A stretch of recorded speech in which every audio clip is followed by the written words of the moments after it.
سيئات أعمالنا من يهده الله فلا مضل له ومن يضلل فلا هادي له أشهد أن لا إله إلا الله وحده لا شريك له وأشهد أن محمدا عبده ورسوله أما بعد فإن أصدق الحديث كتاب الله وخير الهدي هدي محمد صلى الله عليه وسلم وشر الأمور محدثاتها وكل محدثة بدعة وكل بدعة ضلالة وكل ضلالة في النار. أعوذ بالله السميع العليم من الشيطان الرجيم. بسم الله الرحمن الرحيم. يا أيها الذين آمنوا أطيعوا الله وأطيعوا الرسول ولا تبطلوا أعمالكم. وقال النبي صلى الله عليه وسلم كل أمتي يدخلون الجنة إلا من أبى. قيل من أبى يا رسول الله؟ قال من أطاعني فقد دخل الجنة ومن عصاني فقد أبى. سب سے پہلے عزیز بچوں، بزرگوں، دوستوں، بھائیوں، السلام علیکم ورحمۃ اللہ وبرکاتہ۔ وعلیکم السلام ورحمۃ اللہ۔ اللہ رب العالمین کا بےحد شکر و کرم ہے کہ آج آپ تمام دینی بھائیوں سے ملاقات کا موقع ملا، اور اس کے علاوہ بلو بھائی کا بھی، نصیر صاحب کا، کہ جنہوں نے یہ کوشش کی اور اصرار کیا کہ ہمارے ادھر کچھ بیان کیا جائے۔ خیر اللہ رب العالمین انہیں اور ان کے سارے ساتھیوں کو اور جو لوگ بھی موجود ہیں جو سن رہے ہیں سب کو اللہ رب العالمین رحمت و برکت سے نوازے، آمین۔ اور بے شمار درود و سلام ہو نبی محترم صلی اللہ علیہ وسلم پر، جو رحمت للعالمین ہے، مزمل، مدثر، شافعی محشر، ساقی کوثر ہیں، جن کے اشارے پر قبلہ اللہ رب العالمین تبدیل کر دے، اور اللہ رب العالمین نے جن کی باتوں کو ہمارے لیے، ہم سب کے لیے اسوہ، نمونہ اور قدوہ بنا دیا۔ اللہم صلی وسلم علی محمد وآلہ وصحبہ اجمعین۔ آج جو بات بیان کرنی ہے وہ یہ کہ نبی صلی اللہ علیہ وسلم کے امت پر کیا حق ہے۔ امت پر نبی صلی اللہ علیہ وسلم کے کچھ حق بنتے ہیں، تو امتیوں کو چاہیے کہ وہ حق ادا کریں۔ امتیوں کو چاہیے کہ وہ حق ادا کریں۔ تو کچھ حقوق ہیں۔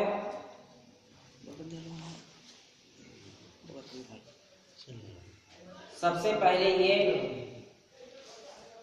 پہلا حق جو ہے وہ یہ ہے کہ اللہ کے رسول صلی اللہ علیہ وسلم کو اللہ کا بندہ اور اس کا رسول ماننا۔ اللہ کا بندہ اور اس کا رسول ماننا یہ سب سے پہلا حق ہے۔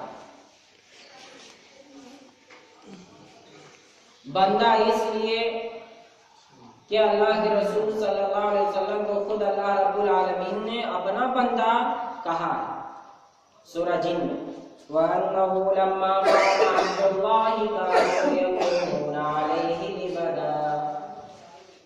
اور جب اللہ کا بندہ کھڑا ہوا، انہیں اللہ کی دعوت دینے کے لیے قریب تھا کہ لوگ ان کے اوپر پل پڑتے، ٹوٹ پڑتے، انہیں ختم کر دیتے۔ اللہ، تو یہاں اللہ کا بندہ کس کو کہا؟ نبی محترم صلی اللہ علیہ وسلم۔ سبحان الذي أسرى بعبده ليلا من المسجد الحرام إلى المسجد الأقصى الذي باركنا حوله لنريه من آياتنا إنه هو السميع البصير۔ پاک ہے وہ ذات، بڑی ہی عظمت والی اور بڑی ہی شان والی ہے وہ ذات جس نے اپنے بندے کو رات کا سفر مسجد حرام سے مسجد اقصی تک کا کرایا، جس کے ارد گرد ہم نے برکتیں رکھ دی ہیں تاکہ ہم اپنی نشانیوں کو دکھائیں۔ تو یہاں پر بھی جس بندے کو رات کا سفر مکہ سے مسجد اقصی تک کا کرایا اور پھر وہاں سے معراج کرایا، وہ کون تھے؟ صلی اللہ علیہ وسلم. تو یہاں پر اللہ رب العالمین نے لفظ عبد استعمال کیا ہے. تو لہذا معلوم یہ ہوا کہ اللہ کے رسول صلی اللہ علیہ وسلم اللہ کے بندے ہیں، اور اللہ کے بندوں میں سے بہترین بندے ہیں، بہت ہی کامیاب بندے ہیں کہ سارے بندوں کے لیے قدوہ اسوہ نمونہ. اب اللہ کے رسول صلی اللہ علیہ وسلم رسول ہیں. یاسین والقرآن الحکیم وإنک لمن المرسلین. قسم ہے قرآن حکیم کی، یقیناً آپ رسولوں میں سے ایک رسول ہیں. تو یہاں پر اللہ رب العالمین نے شہادت دے دی. کیا ہے؟ رسول محترم صلی اللہ علیہ وسلم آپ رسولوں میں سے ایک رسول ہیں. تو لہذا ہمارا بھی حق ہے کہ ہم رسول مانیں، اور رسول مان لیں گے تو آگے کیا ہوگا وہ آئے گا. اور فرمایا وَمَا أَرْسَلْنَاكَ إِلَّا كَافَّةً لِلنَّاسِ بَشِيرًا وَنَذِيرًا. اے نبی محترم، ہم نے آپ کو تو ساری انسانیت کے لیے، امریکہ والوں کے لیے، آسٹریلیا والوں کے لیے، یورپ والوں کے لیے، ایشیا والوں کے لیے، دنیا کی کسی بھی خطے میں ہو، کسی بھی نسل کے ہو، کسی بھی ذات کے ہو، کسی بھی طرح کا رنگ ہو، کسی بھی ملک کے کونے میں رہتے ہو، سب کے لیے آپ رسول ہیں اور قیامت تک رسول ہیں. اللہ اکبر. اور فرمایا سورہ اعراف آیت نمبر 158 قل یا ایھا الناس انی رسول اللہ الیکم جمیعا الذی لہ ملک السماوات والارض لا الہ الا هو یحیی ویمیت فآمنوا باللہ ورسولہ النبی الأمی الذی یؤمن باللہ وکلماتہ واتبعوہ لعلکم تہتدون. کہ اے رسول محترم، آپ ساری انسانیت کو بتا دیجئے کہ میں پوری انسانیت کی طرف رسول بنا کر بھیجا گیا ہوں. اور کس کی طرف سے؟ جو زندگی دیتا ہے، جو موت دیتا ہے، جس کے علاوہ کوئی نہیں ہے، اس کی ذات میں، نہ اس کی صفات میں، اور نہ ہی اس کے افعال میں.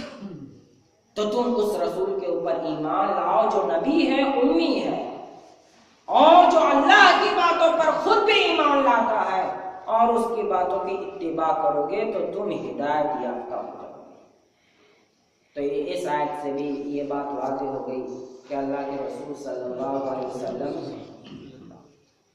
کا امت پر سب سے پہلا حق یہ ہے کہ ساری امت اللہ کے رسول کو اللہ کا بندہ اور رسول مانے. یہ سب سے پہلا حق ہے.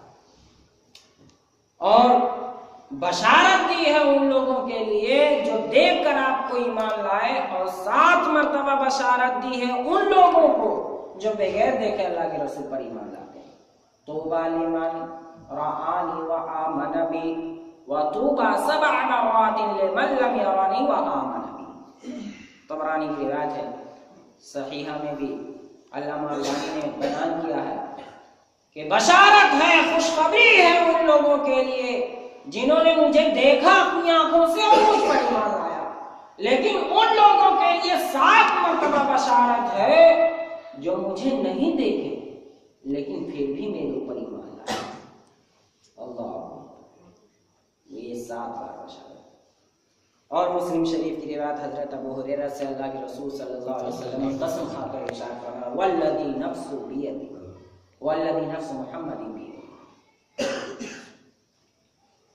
کہ اس ذات کی قسم جس کے ہاتھ میں محمد کی جان ہے صلی اللہ علیہ وسلم، کہ میری امت کا کوئی بھی آدمی ہو، یہودی اور نصرانی،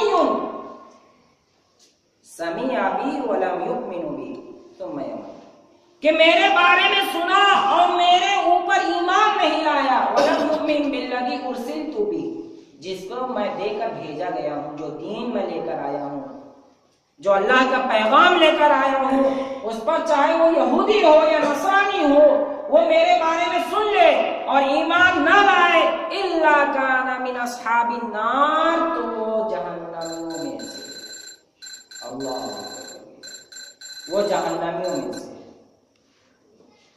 یعنی کہ جو امت میں اللہ کے رسول کے اوپر ایمان نہیں لایا تو یقیناً وہ جہنمیوں میں سے ہے۔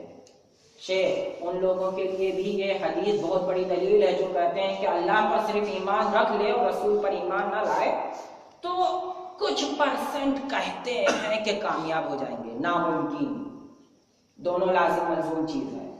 اشہد ان لا الہ الا اللہ و اشہد ان محمدا عبدہ و رسولہ، دونوں پر ایمان چاہیے، اللہ پر بھی اور رسول کی رسالت پر بھی، دونوں پر ایمان ہے۔ بہت سے لوگ کہتے ہیں کہ اگر کوئی صرف اللہ پر ایمان رکھے تو کیا کامیاب ہو سکتا ہے؟ تو ان کے لیے سب سے بڑی دلیل ہے کہ نہیں کامیاب ہو سکتا، ہرگز نہیں ہو سکتا۔ وہ کس پر ایمان رکھے گا؟ جب رسول نے جو دین لایا ہے اسی دین پر اس کا ایمان نہیں ہے تو کون سی چیز پر ایمان ہے؟ رسول ہی نے تو بتایا ہے کہ اللہ ایک ہے، اب رسول ہی کو نہ مانو تو پھر کیسے کہہ لیں کہ اللہ ایک ہے؟ دوسری کون سی ریفرنس ہے، دوسرا کون سا ستون ہے، کون سا ذریعہ ہے، کون سا سورس ہے جس سے وہ لوگ کہہ سکتے ہیں کہ ہم اللہ ہی پر ایمان رکھتے ہیں؟ تو خیر، تو ان آیات و احادیث سے یہ بات واضح ہو گئی کہ امت پر نبی کے پہلا حق یہ ہے کہ اللہ کو اللہ کا بندہ مانے، اللہ کے رسول کو اللہ کا بندہ اور اس کا رسول مانے۔ اللہ